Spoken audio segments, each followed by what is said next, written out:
You have achieved phenomenal success, Vani, in both sides, entrepreneurship and VC. What are the top three factors you would dedicate your success to? Um, what are the top three things that I would dedicate my success to? I think that answer, Vivek, I think changes with time only because, not because the conditions change, but our maturity changes. Correct. Okay. Today, when I look back to success, um, I think there are many, many, many people, knowingly or unknowingly, that contribute to it. Correct. So to answer it with, it's my hard work, it's my focus, it's my, whatever. So I feel like I have to take out at least the life stage where I am at. Okay. Right. I feel like I have to take out the word me in anything I say on what contributed to success, right? Okay. Okay. Obviously, we all know there is something we have to do also, but that alone is not enough. I think but if I have to pick three in the state of mind, as in stage of life I am, I feel that my parents had a relentless commitment to their children's education. Mm-hmm. Okay. Mm-hmm. Now, I cannot imagine in a different circumstance whether I would have still um, had the fundamentals to achieve or not. So that's one. Okay. Okay. Um, Education. yeah, education, but really, from a parental commitment to Correct. education. Correct. Correct. Okay. Correct. Second, very serendipitously, meaning that it's not with some grand design, I ended up in the valley. So the Mm-hmm. environment around you, satsang, Correct. they say, Correct. okay, Correct. Correct. you're Correct. influenced by the environment around you. And, and more so than we think. And so we should seek that out more thoughtfully. Correct. But Correct. Correct. often we don't necessarily. Correct. Correct. So it's not that I sought out, that's what I mean, Silicon Valley with any grand plan, but being there put me in this direction of entrepreneurship and lifelong quest for learning, because everything is changing, everything is new, you can't be in your comfort zone, and these are core, I would say, not even habits, core lifestyle of constant learning and Learning. Yeah. stimulation of learning, that I Okay. think with Silicon Valley, which allowed me to continue to grow and not stagnate. Okay. Okay. Okay. So ending up in the valley. Then third would be, um, mentors Mm-hmm. and Mm-hmm. early believers. Okay. And that's what, maybe even mentors I would put into the category of early believers. I think Okay. you have to create early believers, and they believe in you because they see something intangible. It's Correct. not your pedigree, it is not obviously your bank balance, it's not even your beyond your education, whatever, they see something in you and they encourage you, and they are there to sometimes show you a better mirror than you can see Correct. Correct. yourself. Correct. Okay. Correct. Correct. And Correct. because we all have self doubts at times, and of Sure. course, when we are charging 100% with our focus, all of those are okay. I mean, Correct. but I think early believers in any vision you have, like for example, when I was even coming back to India, one could say by then I was already successful, you could say. But a lot of people said this is not going to work. Well, it's moving your family is not going to work. Venture capital is not going to work. But then there are some early believers that say, hey, that's interesting, I see why you would succeed. So sometimes we need that early believer goodwill and that energy to succeed. So these are very general things. So I would say that. Now, if I have to take specific things, I think, the deep analytical training I received through math and engineering and then computer science, I think has created an embedded ability to problem solve. Okay. that's Okay. one hard skill. So what I talked Correct. before, the Correct. three are, Correct. life, Yes. Yes. Yes. situations.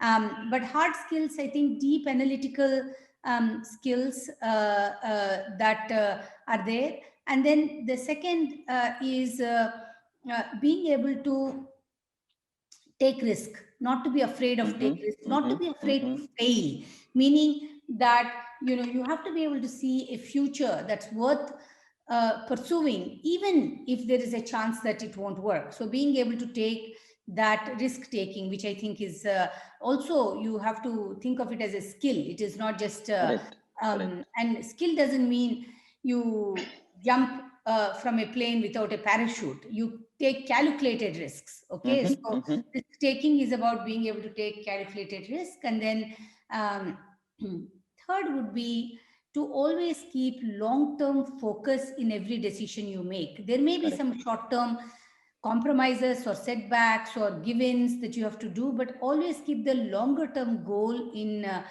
mind, and then what decisions you need to make in the short term become more obvious. I think those would be three more harder skills that have been important to me. Very, very insightful answer. Both I like the first three and the second three. I think lovely.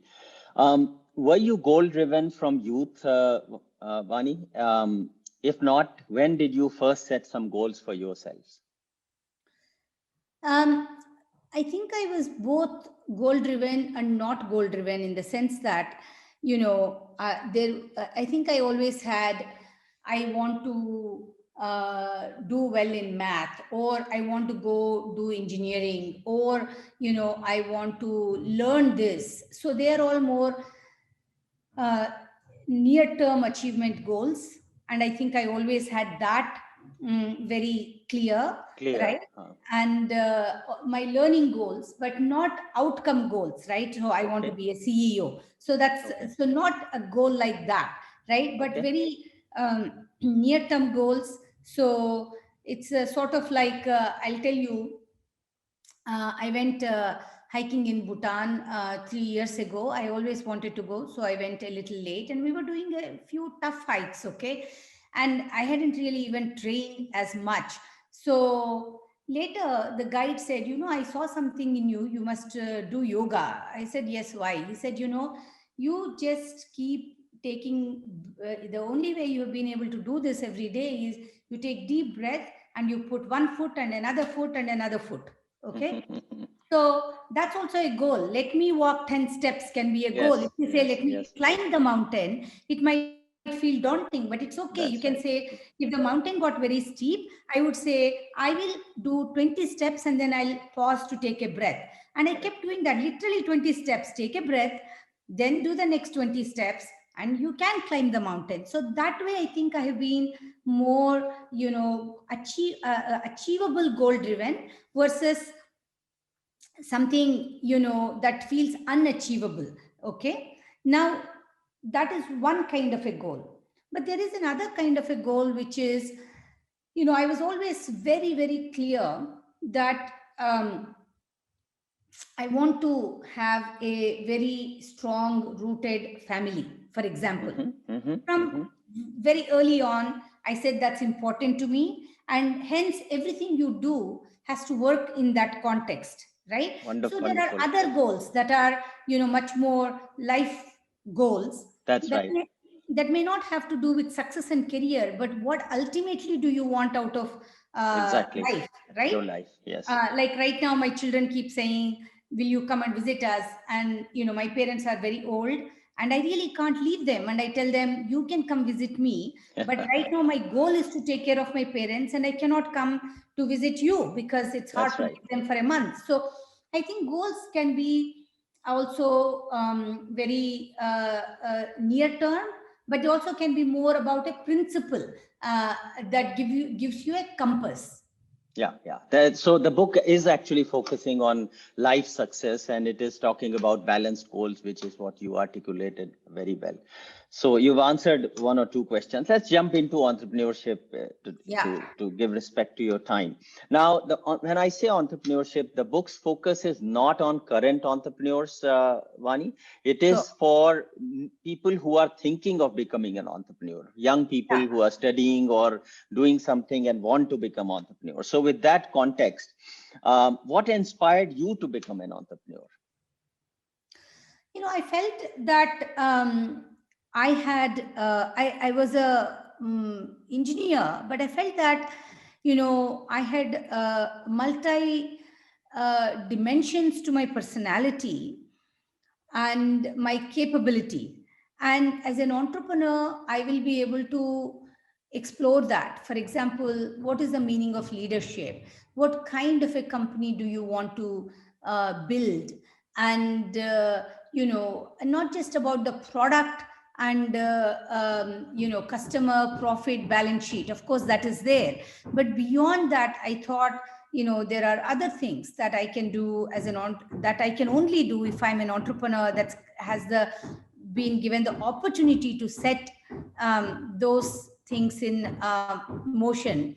But ultimately, for me, entrepreneurship was really about a test of myself. What are my real limitations? And there are no real limitations, they are all in your mind. So how much of that can I overcome? So entrepreneurship was really a journey of, I would say, self discovery and pushing myself to my limit. I thought entrepreneurship would, more than anything, will make me accountable to push myself to overcome my limits, to test my limits and overcome my limits. Wonderful, wonderful. That's the very nice explanation of entrepreneurship that I have heard. The rewards and costs you had to pay for your entrepreneurship journey, whether it was your startup in US or the second entrepreneurship journey of setting up VC fund in India. Rewards and costs. The reward is a deep sense of self-fulfillment, and the reward is really you're pushed to your limits to learn, and you discover, like I said, so much about yourself, your own capabilities, and we are all capable of more than we give ourselves credit for. Correct. And that is the biggest reward, right? To know that you can transcend the limitations. It's a test of, it tests many things in life, and then you succeed, and there is a sort of dopamine reward in of itself, which is the biggest reward. The cost, I think, it because it takes so much of your focus, you have to prioritize. There are many things probably you can't do. I would have liked to have traveled more. I would like more time with my friends. And of course, it's not that you can't get time with your friends, but you have to kind of say, in a very limited way, you can do that. Right. That's right. So, so I think there is a personal time that is greatly limited when you are on this journey, and you have to be okay with that. But because of your family values, you were able to take time out for family even in those circumstances. I read that your first baby, your first daughter came when you were in the middle of putting together your startup. That must have been tough.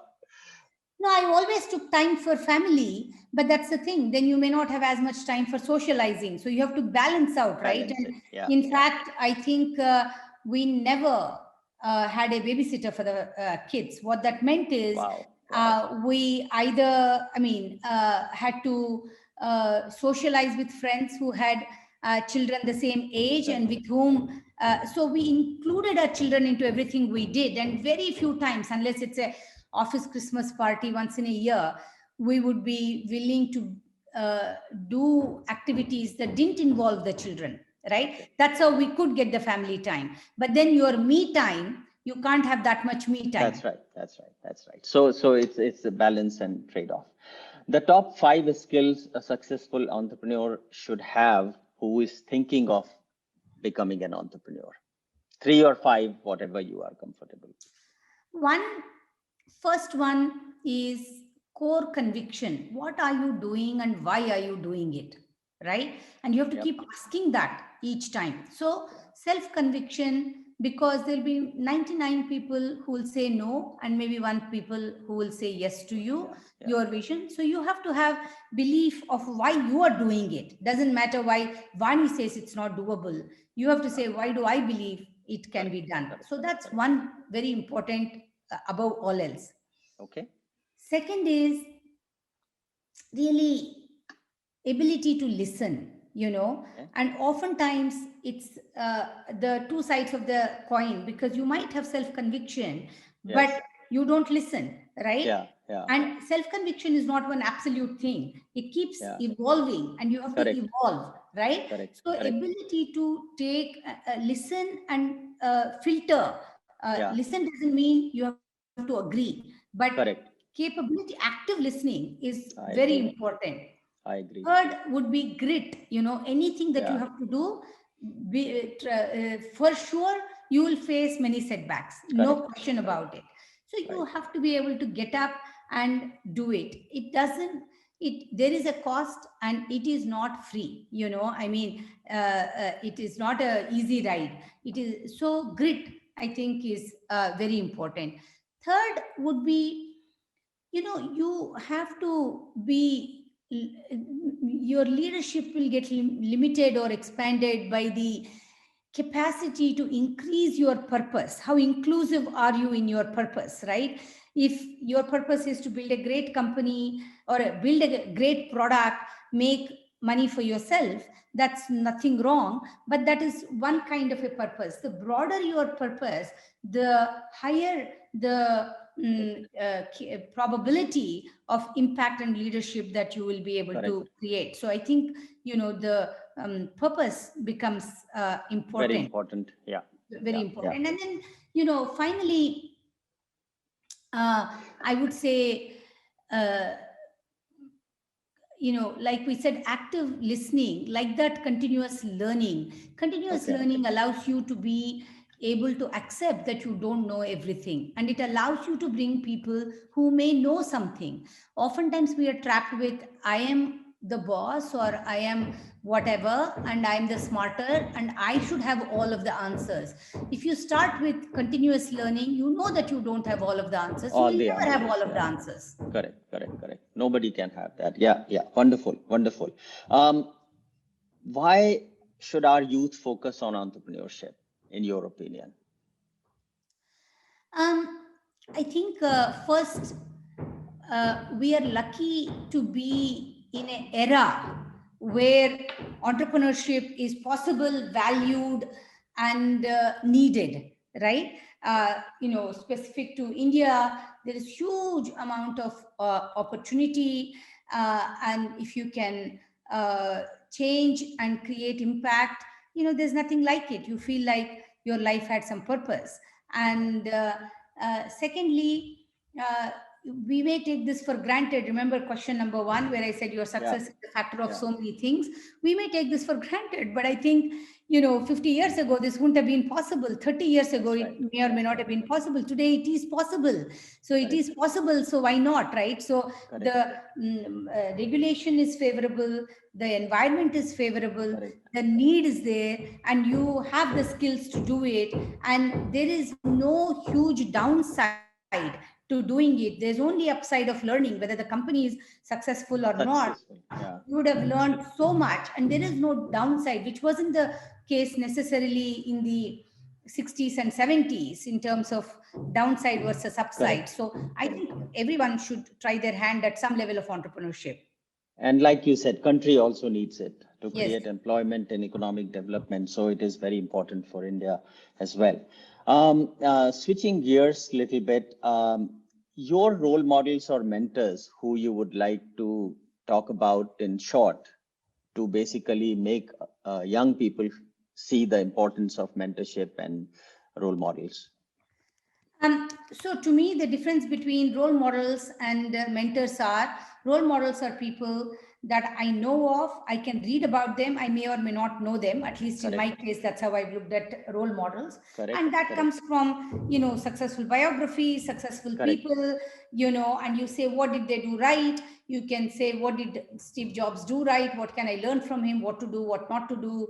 Bill Gates or Bezos or whatever. You may not know them, but you can learn what they've done. So that's, to me, a role model. And to me, I have always been intrigued to read biographies from a very young age. It could be in any arena, but a biography, helps you understand how a person went about thinking, and it provides you a reflective mirror to say, oh, that's interesting, I could do that, or that's a problem. So I think I really shaped myself through the reflective mirror of many role models. So I probably would have read 500, if not more, biographies. So I look at, like, for example, I was just talking to someone about Shoe Dog that Phil Knight wrote, and so on and so forth, right? So I like to read biographies now also.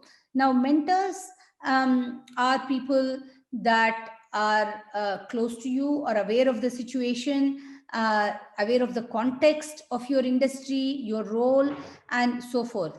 Now, I haven't, and I've had many mentors, right? And mentors keep evolving. Okay, sometimes mentors can be lifelong, but sometimes mentors can be situational. Like when I first started out, the core people at TAI, like Suhas and Satish and Prabhu and all these people, were willing to give me time and help me grow.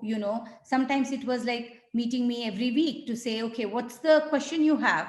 And let's help you answer, just because they were vested into helping an entrepreneur succeed. Now, there are women that helped me from mentorship, but mentorship is an ongoing thing, and so even today I have one or two people that I will go to that mentor me in how to think next about building my firm. So choose mentors that you trust. That's the most important thing. And they must have some context. And the last criteria is you permit them, and they also give you absolutely candid opinion, whether that's palatable or not. Both have to be willing to do that. You have to, of course, be willing to receive it, otherwise they can't give it to you. And they have to be vested into you to be able to tell you something that you may not like. I agree. Yeah. Their job is not to just tell you what you want to hear. Their job is to tell you what they believe in and what will help you. Wonderful. And that is the role of mentors and role models. One question you briefly covered, Vani, relationship and family values. And I know you personally, and I know your daughters, and so I know how important it is for you. But could you share an example where, in the interest of family, you traded off some other life goal to make sure that family has higher priority than some other goals you had? And an example would be very helpful. So when I sold my second company, and I didn't know what I was going to do next, right? And so there were different offers that came my way and all of that. And when I sold my second company, I had done 10 years of intense operating roles as a CEO, right? And so then I got an offer to join a public company as a COO, which was a turnaround. The company was struggling, and eventually maybe to become the CEO, but to join and turn around. And there was, very good stock options and, salary and all of that. And it was very ego-wise tempting, to do it. Money would have been good, but also whatever, the prestige, whatever. And then I talked to my family. My family, I have been very lucky, have always said, do whatever makes you happy, we'll support you. Okay. And so it's also a higher responsibility, because nobody is telling me what I should do or should not do. But then you have a responsibility to figure out what should I do, right? Right, So right. they said, if you want to do it, you do it. But I realized that I would have to travel at least 4 days a week, every week. And at that time, my daughters were 11 and 7. And I said, Okay. if I do this, I am going to destroy myself. Forget about Yeah, anything else. yeah, I will yeah, not be able to have the relationship that I want, and it is going to be very difficult. So I right, right. then decided not to take that on. And so Okay. that was, I'm glad I made that That choice. you made that choice. Yeah, yeah. So, yeah. And knowing you, that is very, very clear. Just couple of things. I know it's 10 o'clock. Any one book you will recommend for potential entrepreneurs?